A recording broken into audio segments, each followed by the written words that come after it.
Inaugurata la nuova sede dell'Informa Disabili e dell'Associazione Il Melograno a Santa Margherita Ligure, lo spazio in locali del Comune è più facilmente accessibile e conferma l'impegno della bandiera lilla. Assegnati a Chiavari i premi Turio Copello 2018, oltre alla realtà artigianale e artistica chiavarese, attribuiti i premi speciali a chi promuove il territorio dell'entroterra e all'estero. Nel giorno della memoria torna a farsi sentire il grido della Fontana Buona che chiede infrastrutture per il rilancio dell'economia. Caso Diamanti, occorre inviare una diffida alla banca e alla società di vendita, lo consiglio la Lega Consumatori Liguria. 160.000 euro per il centro di formazione del villaggio del ragazzo, emendamento votato dal Consiglio regionale a sostegno dell'ente. Italia, Europa e immigrazione è il titolo dell'incontro che si è tenuto a Chiavari con lo scopo di fare chiarezza e smascherare le bufale sull'immigrazione. Chiavari, base del progetto Delfini Metropolitani, il golfo perlustrato dai ricercatori dell'Acquario di Genova che hanno monitorato la presenza dei cetacei nel nostro mare. Vertenza Astore, prosegue in Confindustria a Chiavari tra azienda e sindacati il confronto. Prime aperture, lettera del governo e dei parlamentari del Movimento 5 Stelle ai vertici della Liaxis per bloccare il provvedimento. Sopralluogo congiunto tra Polizia Stradale, Vigili Urbani e Carabinieri negli incroci più trafficati e pericolosi di Chiavari. Riapre lunedì il guardaroba cittadino a Chiavari, rinnovato e ristrutturato, mira a offrire un servizio attento e rispettoso per ridare dignità alle persone in difficoltà. I tesori nascosti del cimitero monumentale di Chiavari, un convegno sul progetto di valorizzazione culturale del sito. 18 mini alloggi per anziani in difficoltà nel Tigullio, li ha messi a disposizione la Fondazione Luigi e Giuseppe Marini di Lavagna. La Cassa del Martirio di Santa Caterina, custodita nella chiesa di San Pietro in Vincoli a Sestri Levante, in trasferta a Genova, sarà ospitata nella mostra monografica dedicata alle opere del Maragliano. Verso la chiusura, la fase diocesana di canonizzazione di Don Nando Negri. Giovedì 1 novembre in cattedrale il vescovo sigillerà i 424 documenti raccolti sulle virtù del sacerdote. Un saluto a tutti e bentrovati all'appuntamento con il TG guardando la settimana, la nostra rassegna dei principali fatti accaduti nel Tigullio negli ultimi 7 giorni. Iniziamo dalla giornata di lunedì, vi parliamo dell'inaugurazione della nuova sede dell'Informa Disabili e dell'Associazione Il Melograno a Santa Margherita Ligure e poi la cerimonia di consegna dei premi Turio Copello 2018, oltre agli artigiani e agli artisti chiavaresi, premiati anche chi si spende per promuovere il territorio in Italia e all'estero. Vediamo. Bravo! L'inaugurazione delle sedi dello sportello Informa Disabili e l'associazione Il Melograno Onlus nei nuovi locali messi a disposizione dal comune di Santa Margherita Ligure ha un duplice effetto: ubicare l'Informa Disabili in spazi maggiormente accessibili al pubblico, dall'altro lato liberare un alloggio all'Istituto Colombo riutilizzabile come ricovero temporaneo per persone in difficoltà. Questo consentirà di proseguire il cammino intrapreso per il conseguimento, il mantenimento e lo sviluppo della bandiera lilla per quanto riguarda l'Informa Disabili, cercando di operare al meglio più a contatto con i cittadini, e per il Melograno consentirà di mettere a disposizione un nuovo alloggio dove prima era ubicata la sede. Per cui da questa unione di forze e di energia già dei risultati importanti e positivi per la nostra comunità. Il taglio del nastro di questa mattina consentirà di proseguire il cammino intrapreso dal Comune dopo la conferma della bandiera lilla, attribuita a località che favoriscano il turismo alle persone con disabilità. Poi noi diamo tutte le informazioni inerenti alla disabilità, a fare la certificazione della 104, a tutto quello che consiste pensione, non pensione e queste cose qua, cioè dove poter andare e diamo informazioni per non girare tanti uffici per niente. Per il Melograno un nuovo alloggio che si unisce ai 23 già disponibili, di cui 20 a rotazione, offerti come possibilità temporanea a persone sfrattate o in attesa di trovare una nuova abitazione. Ogni anno sono circa una cinquantina le persone che frequentano questi ambienti. Ci consente di liberare un alloggio che purtroppo dovevamo occupare per utilizzarlo come ufficio, perché dovevamo avere un presidio in qualche modo nella nostra struttura. e al suo tempo non era stato previsto l'ufficio, per cui si era dovuto ripiegare sull'utilizzo, come ho già detto, di un alloggio. Questa sistemazione ci consente finalmente di avere una sede comunque adeguata, perché per quanto minuscola per quello che serve a noi è sufficiente, e ci consente comunque di liberare un alloggio per essere utilizzato adeguatamente per le persone che ne hanno bisogno.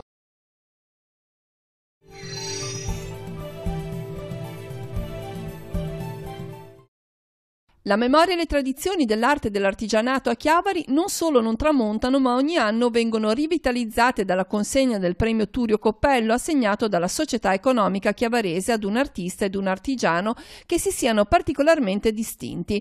Nella sezione arte il premiato 2018 è stato Enrico Bertozzi, illustratore e fumettista. Il riconoscimento arriva nel trentennale della Scuola Chiavarese del Fumetto. Mi fa molto piacere questo riconoscimento che Chiavari mi concede, ringrazio moltissimo la società economica. Si è festeggiato il trentennale della Scuola del Fumetto, ma credo che questo sia più un premio dato a me, non tanto alla scuola, ma alla mia attività. Nella sezione artigianato invece il premio è stato attribuito all'Officina 6M di Esther Bercic, Alice Devoto, Valentina Rioda. Nell'ambito della premiazione lo sguardo è stato rivolto al territorio, non solo chiavarese, con alcuni riconoscimenti straordinari. Al sindaco di Neirone Stefano Sudermania il premio speciale per aver avviato una promozione culturale del territorio anche attraverso il contributo dato per risolvere l'annosa questione del Siestri dantesco. Motivo di soddisfazione per me, per i cittadini del mio comune e per la Val Fontana Buona stessa, perché questo penso che sia una goccia in più che non guasta a stimolare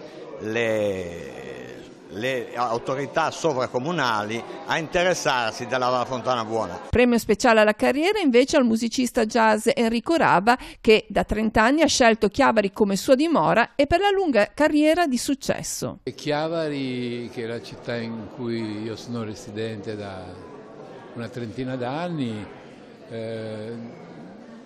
mi vuole omaggiare in qualche modo e quindi è un grande piacere per me. Cosa significa questo riconoscimento?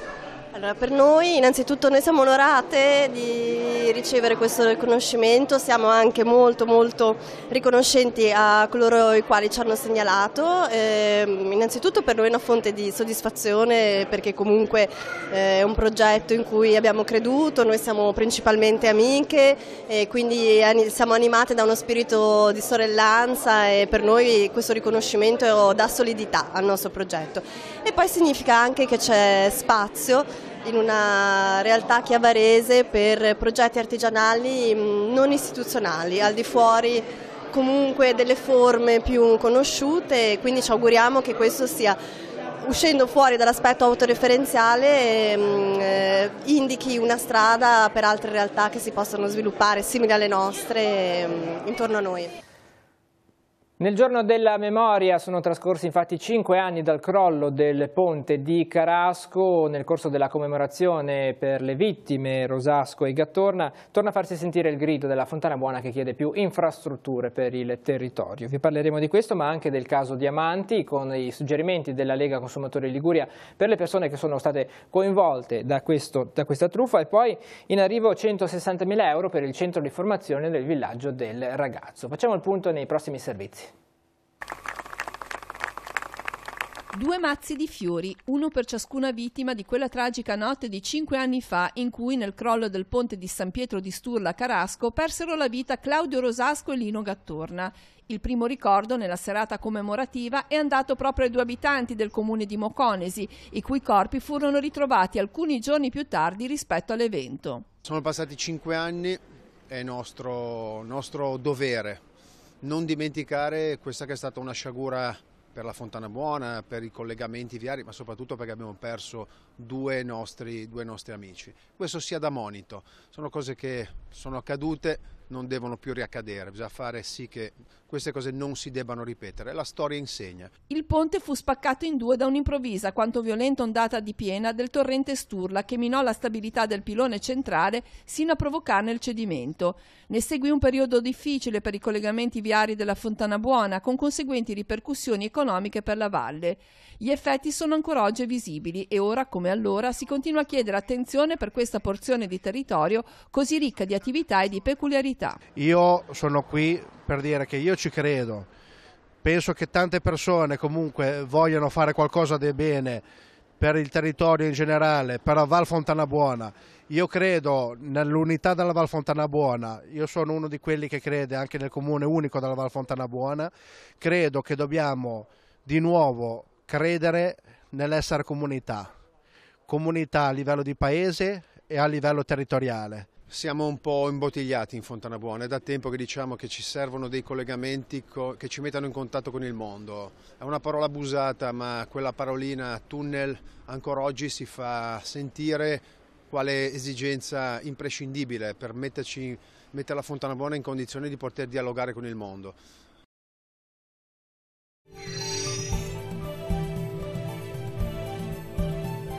Che casi vi si presentano? Purtroppo abbiamo anche molti pensionati che sono stati convinti a fare tale investimento proposto come sicuro e certo, anche quasi tutti risparmi, quindi una percentuale molto alta. Si parla di cifre anche elevate? Sì, addirittura abbiamo un paio di casi con oltre 100.000 euro investiti in questi diamanti e nel casi specifici addirittura i diamanti non sono neanche in possesso delle persone che li hanno acquistati. Ci sono state anche spese aggiuntive? Sì, perché alcune banche hanno proposto, oltre che l'investimento in diamanti, anche alle persone di aprire una cassetta di sicurezza per tenere i diamanti. Società e banche adesso cosa dicono? La banca nega la propria responsabilità nell'aver proposto l'investimento, addirittura affermando per iscritto che sono state le persone a richiedergli i diamanti, mentre la società dei diamanti afferma di non avere mai promesso alcun investimento sicuro nel diamante e addirittura nega in questo momento la commercializzazione, perché il problema grosso è che chi ha comprato i diamanti si è vincolato a rivenderli alla società dei diamanti, che a causa della sanzione che gli è stata comminata ha sospeso la negoziazione. Quindi c'è una perdita economica ma anche l'impossibilità a poter vendere il bene. In questo momento sì, tant'è vero che abbiamo avviato sia le negoziazioni assistite che le mediazioni, tutti i tentativi stragiudiziali di definire le vertenze, ma sia alla negoziazione assistita che alla mediazione, quindi cerchiamo di trovare un accordo senza dover adire le autorità giudiziarie, hanno entrambi risposto negativamente. Che consigli dare? Prima cosa, inviate una diffida sia alla banca che alla società dei diamanti, perché purtroppo abbiamo avuto tante segnalazioni di persone che continuando a chiedere delucidazione alla banca si sono sentite dire di aspettare. No, tanto interrompiamo i termini di prescrizione. Poi con la mediazione proviamo ad aprire un tavolo di conciliazione, se non riesce stiamo già raggruppando le persone per ridurre i costi e fare un'azione collettiva.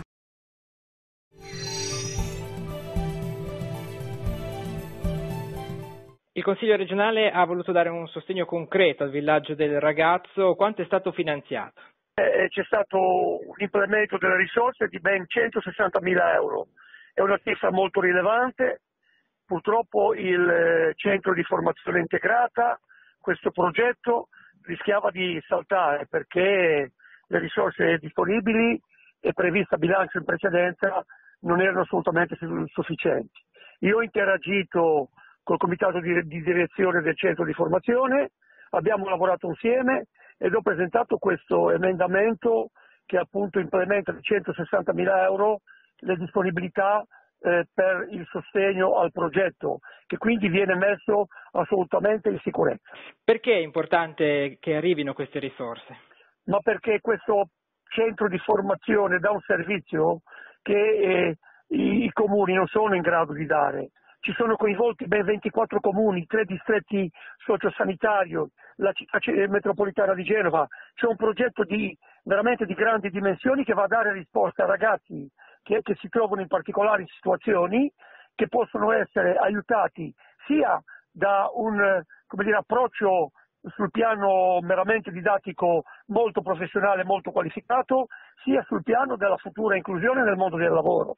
Quindi questo è un progetto, ribadisco, che non solo va aiutato ma va salvaguardato e protetto, e non lo dico solo io, l'ha detto anche l'assessore Ilaria Cavo nell'ultimo intervento in comitato di direzione qualche mese fa.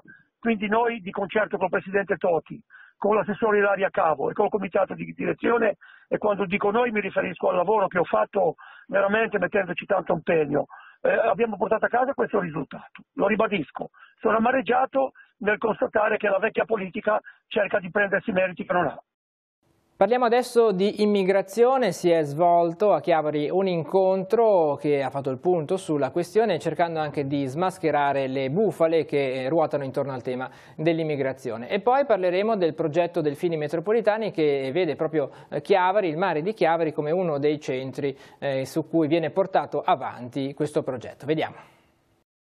Dialogo, collaborazione e accoglienza sono le parole chiave del dibattito sul tema dell'immigrazione che si è tenuto nei locali della Croce Verde chiavarese con lo scopo di abbattere il muro di inesattezze e incomprensioni che si è creato negli ultimi anni.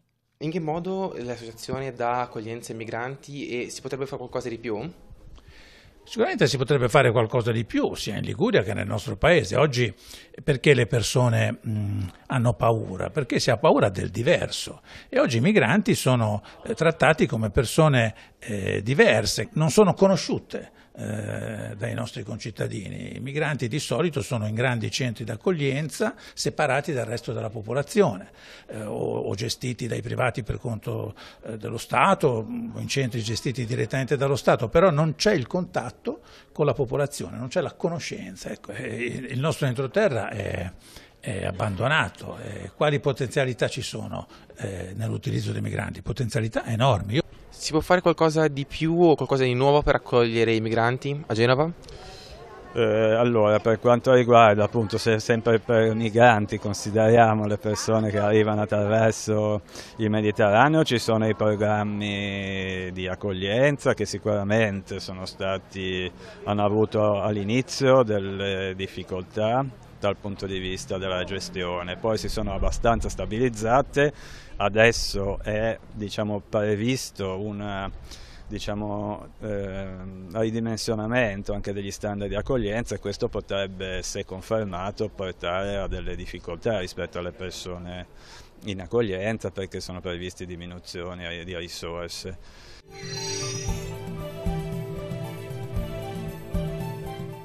Delfini Metropolitani è un progetto di ricerca a lungo termine gestito dalla Fondazione Acquario di Genova.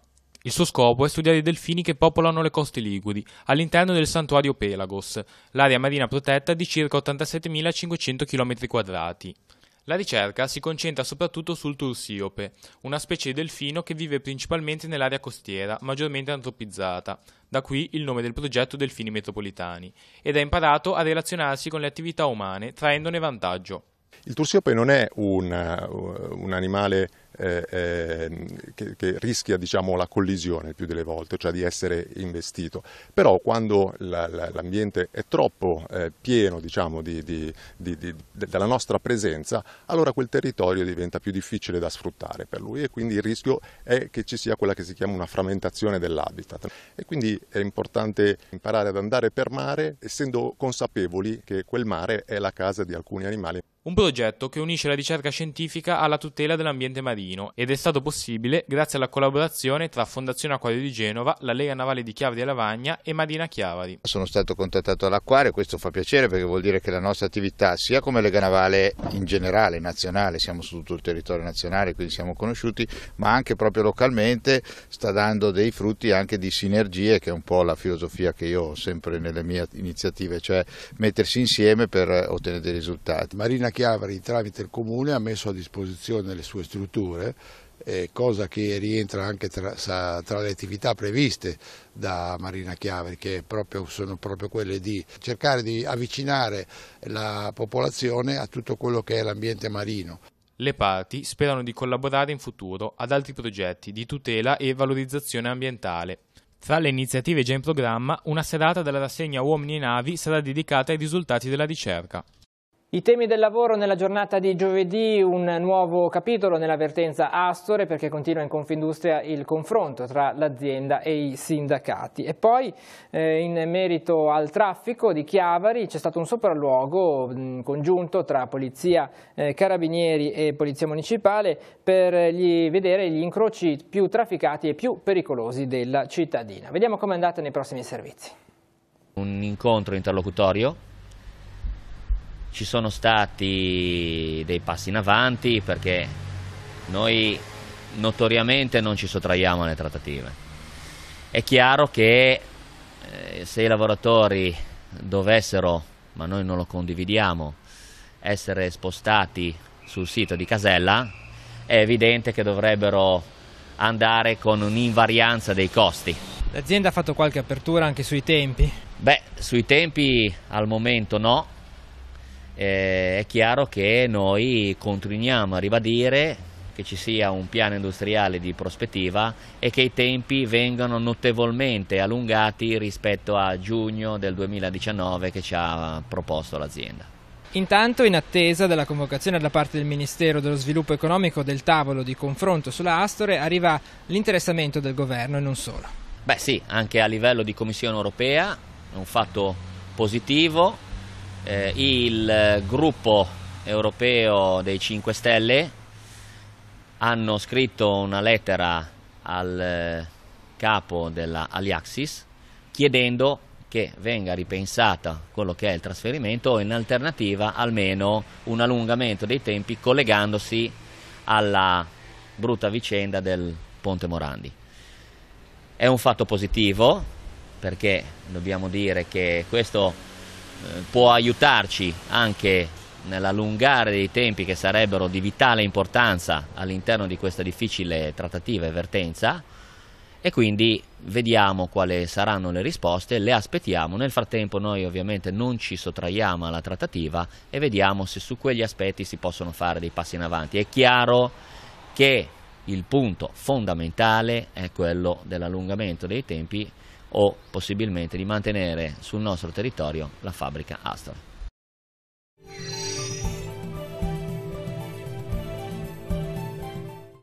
L'uso del telefono cellulare alla guida è la causa principale degli incidenti stradali che si sono verificati tra l'anno scorso e quest'anno a Chiavari.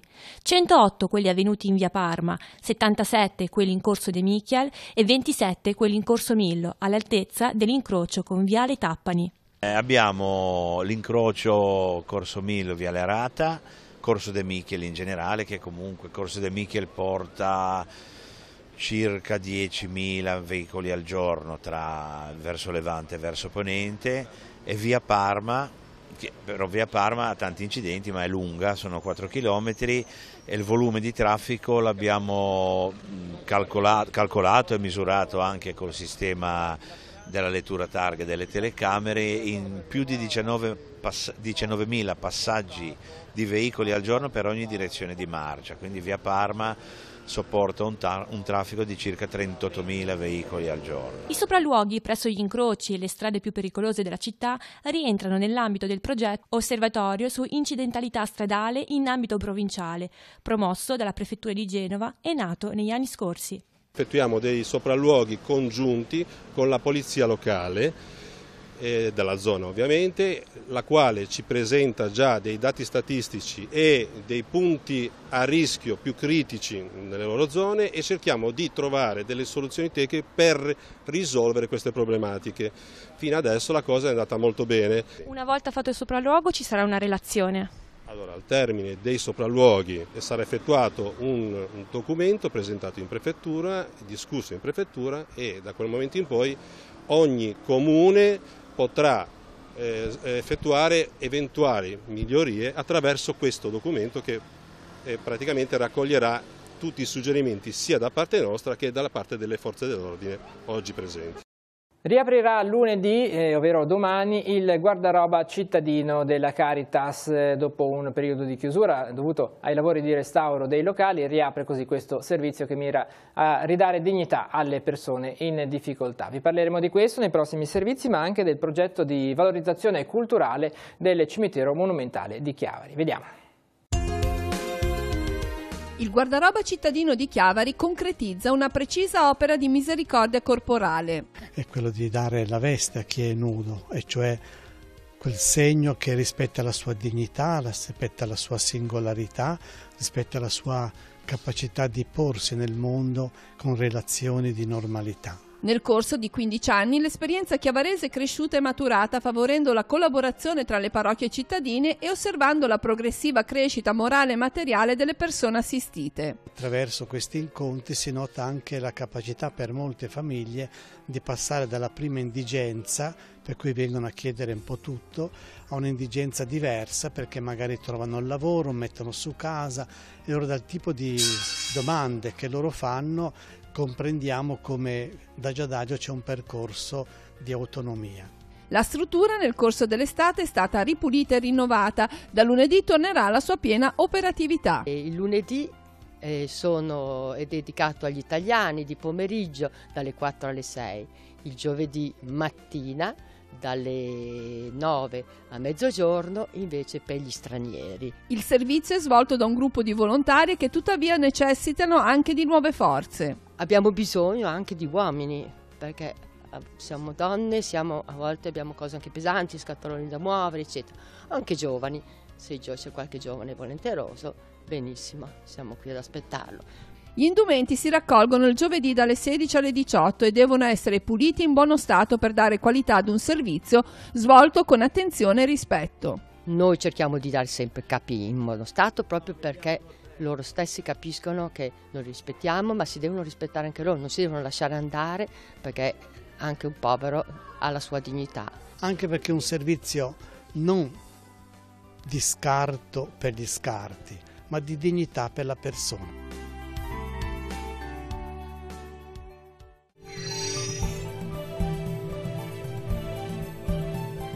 Il progetto Volo d'Angelo in cosa consiste e come è nato? Nasce nel 2008 sensibilizzando il restauro di un angelo, che è un'opera giovanile del Brizzolara, che è custodito nel cimitero di Chiavari e che non è una tomba ma un'opera possiamo definirlo un arredo urbano, e che riguarda la valorizzazione e la fruizione turistica del nostro cimitero monumentale, per portarlo in linea con quello che è un'attenzione sui siti storici di questo tipo, come avviene già a Bologna con la Certosa, piuttosto che a Staglieno, eccetera. Brizzolara è uno scultore ligure chiavarese, fa parte di una famiglia anche di ebanisti, non soltanto appunto con la vena artistica che è prettamente appunto legata alla scultura, e abbiamo veramente tante opere, per cui il monumento a Vittorio Emanuele e il monumento ai caduti di Piazza Roma è una sua opera di nuovo.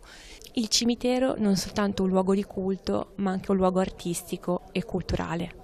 Sì, è proprio quello che si sta cercando di diffondere. Abbiamo iniziato per quanto riguarda la Liguria con Genova e poi anche ovviamente la soprintendenza, ma anche associazioni di privati hanno riniziato a occuparsi del cimitero come luogo, percependolo, ritenendolo un luogo di cultura importante. Molto del contributo viene anche dagli stranieri, perché sono loro che ci insegnano a guardare questi luoghi come luoghi di cultura. C'è un turismo di stranieri percepibile, a Staglieno per esempio sono tantissimi pullman di turisti che arrivano, francesi eccetera, che stanno recuperando questo luogo che inizialmente era nato come un luogo di cultura destinato al turismo. Taglio del nastro a Lavagna per 18 nuovi mini alloggi, saranno destinati agli anziani in difficoltà del territorio, a metterli a disposizione la Fondazione Marini. Parleremo di questo, ma anche della trasferta che sta vivendo la cassa processionale del Maragliano di Santa Caterina, custodita nella chiesa di San Pietro in Vincoli a Sesti Levante, che sarà al centro di una mostra delle opere dello scultore Maragliano. Vediamo. Io sono nato povero e voglio aiutare i poveri. Ho fatto quest'opera per questo motivo.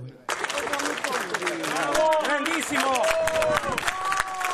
Avere quasi 99 anni e spendersi ancora per aiutare gli altri. In tanti questa mattina a Lavagna hanno voluto dire di persona il loro grazie a Luigi Marini, dentista ormai in pensione e appassionato cacciatore. Nel 2010 ha deciso di dare vita ad una fondazione a cui ha dato il suo nome e quello del fratello Giuseppe, adesso scomparso, e dopo un importante lavoro di restauro ha messo a disposizione del territorio un intero palazzo composto da 18 appartamenti che saranno riservati agli anziani bisognosi di Lavagna e non solo. Le persone anziane dovremo fare una graduatoria, loro dovranno fare delle domande e ci sarà sia le loro condizioni personali e condizioni sociali, se hanno sfratti o altro, e poi chiaramente il reddito, chiederemo a tutti l'ISEE. I lavori di ristrutturazione durati alcuni anni hanno visto una spesa di oltre 1 milione di euro. Gli alloggi sono a misura di anziano, dotati di tutti i comfort e saranno affittati a canone decisamente agevolato. Sono alloggi di dimensione tra i 38 e i 40 metri che sono composti da una camera, una sala, la cucina e i servizi igienici. Sono con tutte le attenzioni per il risparmio energetico e c'è l'ascensore, quindi sono dotati di tutti i servizi per accogliere molto bene le persone anziane, in quanto saranno destinate a persone anziane disagiate in condizioni disagiate del territorio. Dopo il taglio del nastro c'è stata la benedizione del parroco di Santo Stefano di Lavagna, Don Stefano Queirolo.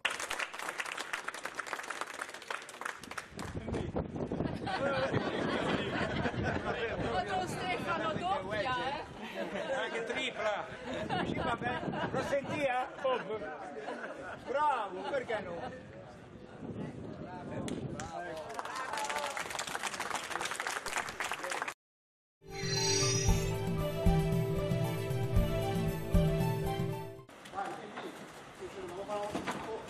Anche se con un po' di ansia siamo felici che la nostra cassa processionale, grandiosa cassa processionale di Santa Caterina, possa essere in mostra assieme alle altre opere di Anton Maria Maragliano. Dal punto di vista pratico, lo smontaggio e il trasporto, cioè quanti passaggi richiede il lavoro? È uno smontaggio molto complesso.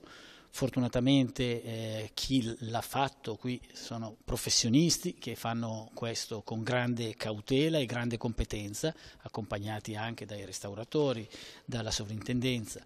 Definiamo queste casse processionali delle vere e proprie macchine devozionali, macchine nel senso più nobile della parola, perché si muovono durante le processioni, ma anche perché vengono costruite con incastri molto precisi, sono frutto della collaborazione di doratori, intagliatori, coloritori, quindi sono dei veri e propri teatri in movimento, quindi smontarli richiede la perizia come se si dovesse costruire un palco per un teatro.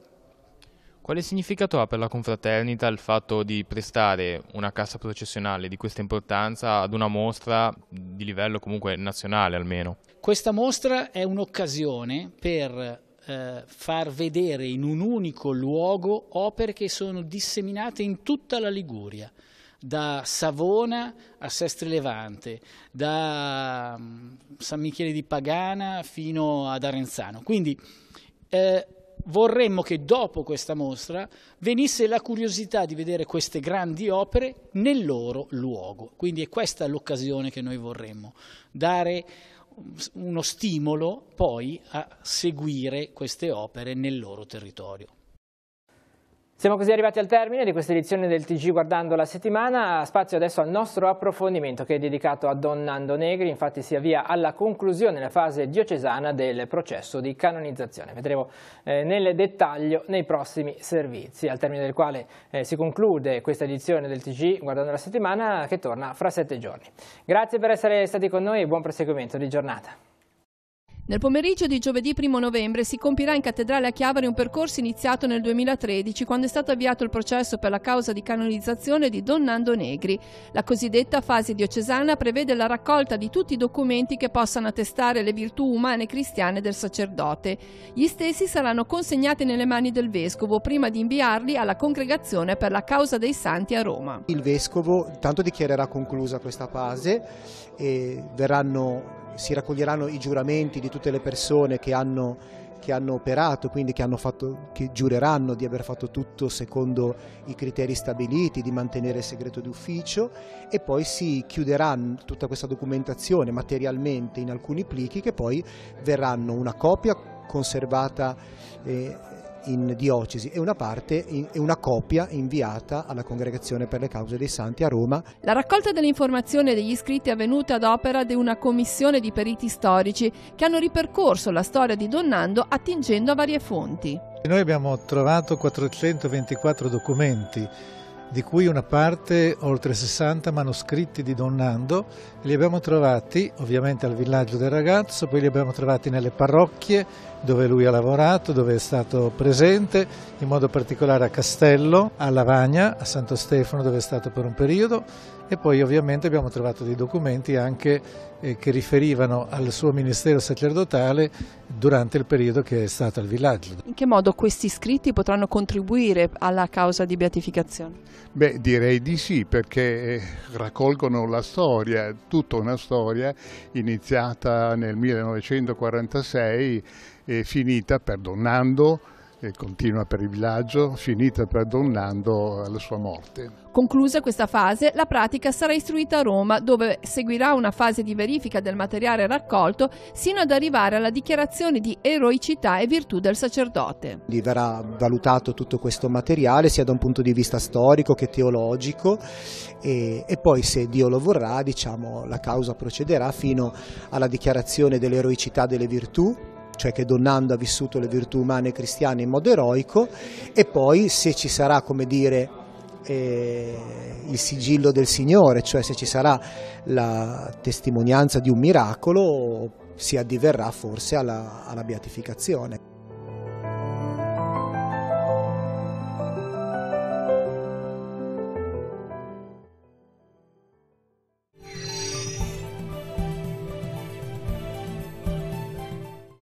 Che cosa rappresenta per il villaggio del ragazzo questo momento?